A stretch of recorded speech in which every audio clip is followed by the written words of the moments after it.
سلام. اگر دنبال یه میان وعده جذاب و خوشمزه هستی، با این آموزش همراه باش.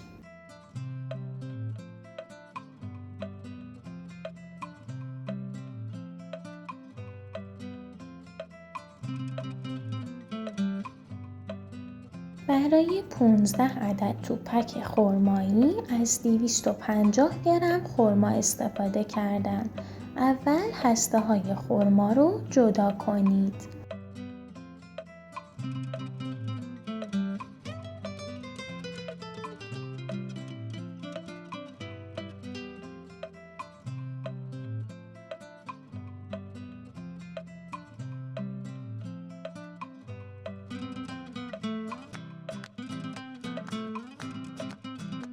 روی خرماها کمی آب جوش بریزید و به راحتی پوستشون رو جدا کنید.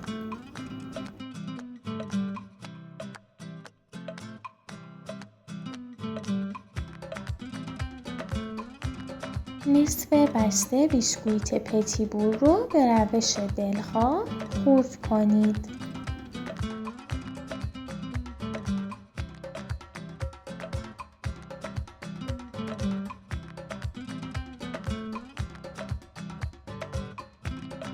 خرده های بیسکویت رو به خرما اضافه کنید.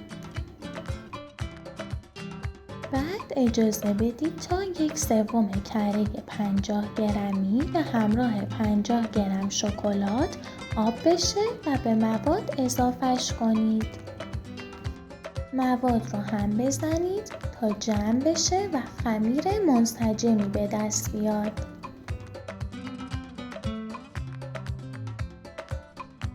به دلخواه برای تیره تر شدن رنگش میتونید از پودر کاکائو استفاده کنید.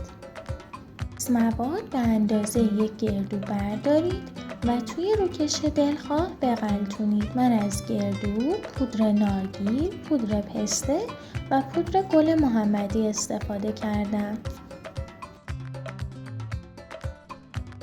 اگر این آموزش رو دوست داشتید ویدیو رو لایک کنید و هر سوال یا نظری که دارید تو کامنت ها برام بنویسید. نوش جان.